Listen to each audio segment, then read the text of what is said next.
Hello everyone, welcome to Susan and John MathTube. Today we are going to learn about partial fractions. So the first question is, why do we need partial fraction? And some of you may be wondering, what exactly is this partial fraction? Anyway, I'm sure that you'll find the answer to this question once you watch the following example. Do you remember in high school you learned how to simplify algebraic expressions? So, I'm sure you'll be good with this. Suppose someone gives you 2 by x plus 1 plus 3 by x plus 2. You'll take LCM and simplify. And once simplified, it looks like this. Now suppose someone gives you an expression in this format. That is, the denominator contains a product of factors. So we have it over here, and I want you to simplify this expression into this format. Okay, so the idea is very easy. You just move in reverse. You just think about the steps in reverse. You start from here and you're supposed to reach the first step. So there it goes. I'm going to write all the steps in reverse. Okay, now look at this. Partial fraction is a systematic process in which you will do this process.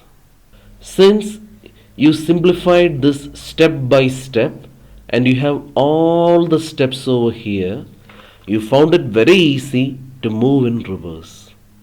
Now imagine this is not given. Only this expression is given.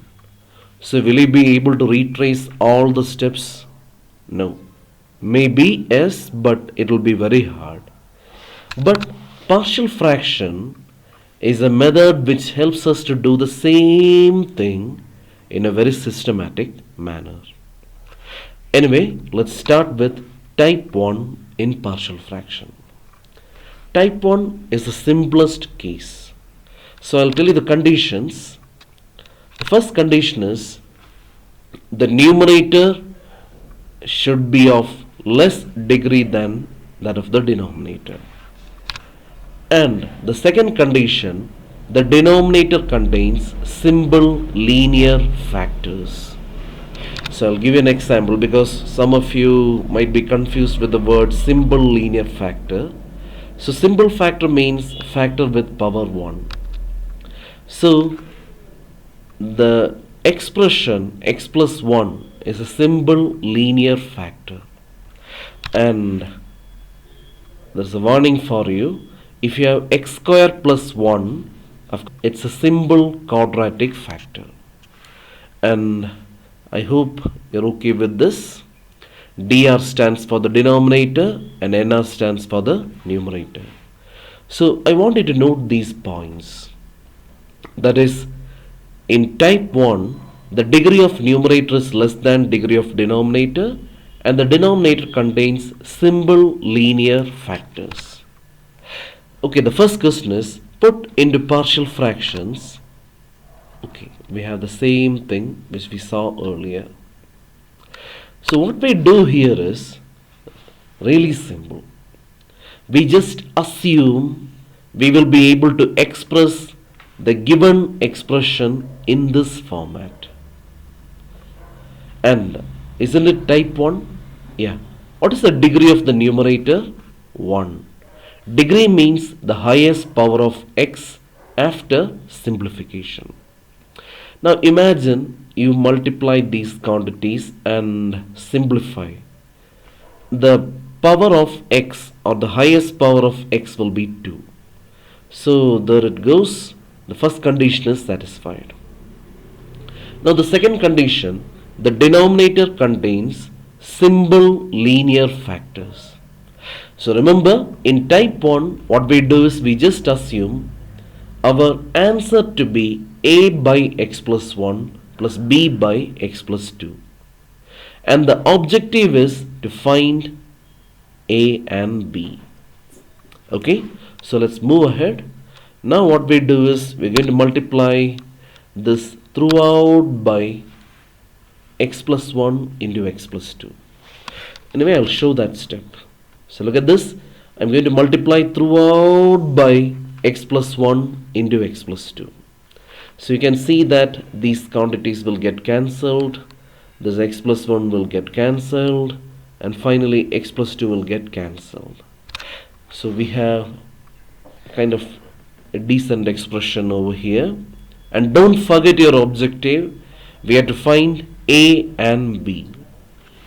And to find A and B, I have three methods. So in method 1, what we do is we plug in random numbers for x. For example, I can put x equal to 0, I can put x equal to 1 by 2, I can put x equal to minus 7 by 2. Let it be any number. So what we do is we plug in random numbers for x. Anyway, I'm going for the easiest one. I'll put x equal to 0.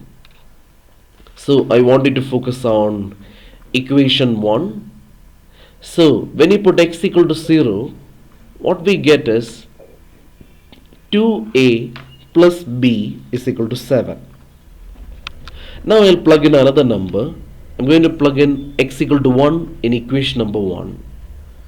So I get 3a plus 2b is equal to 12. So I have two equations.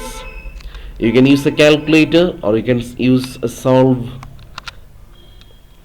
So we get a equal to 2 and b equal to 3. So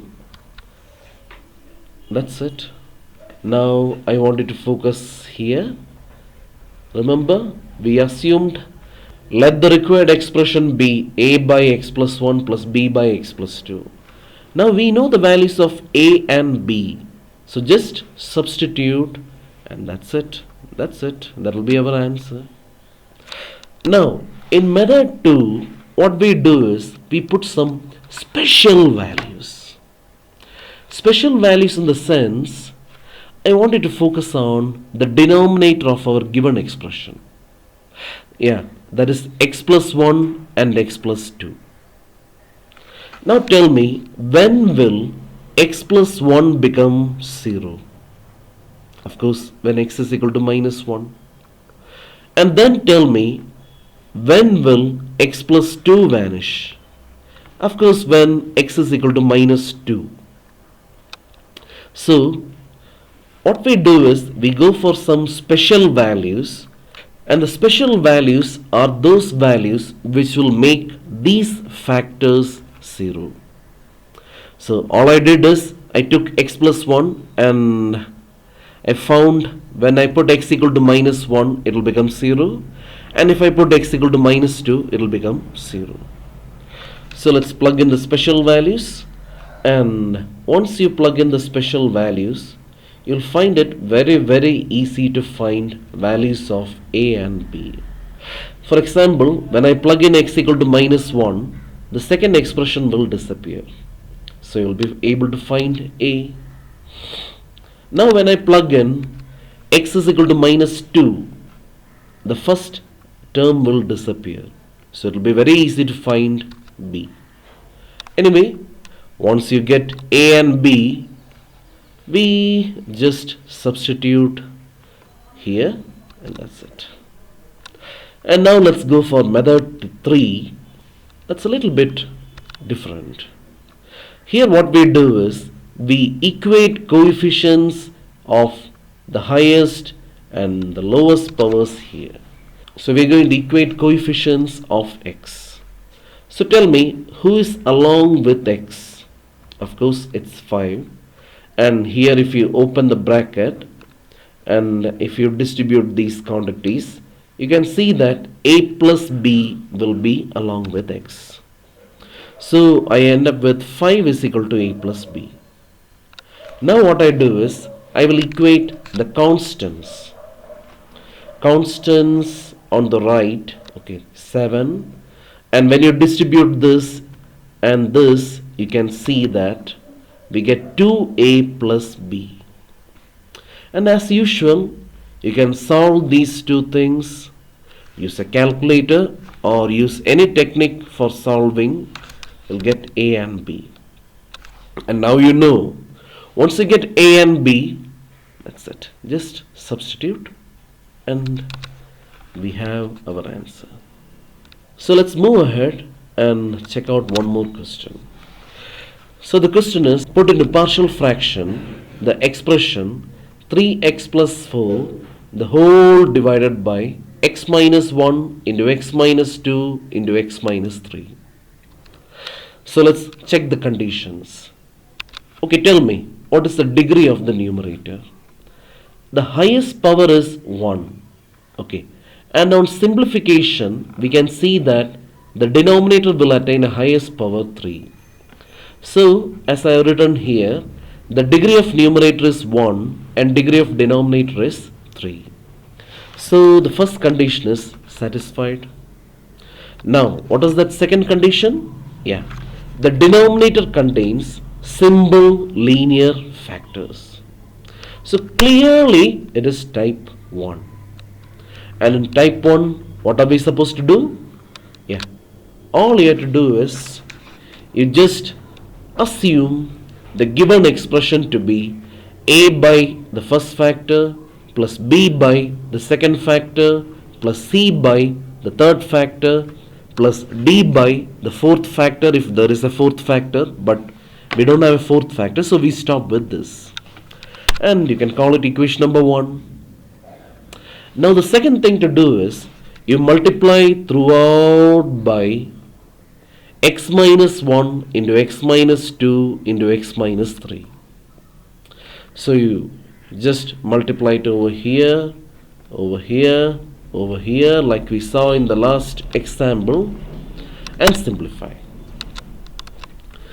So you get a pretty decent expression over here. Now you can use method 1 or 2 or 3, but your aim should be to find the values of a, b and c. Anyway, I like that special value method. Now tell me, how do you get those special values? Anyway, you can plug in any number you like, but I like the special value method. So how do you get those special values?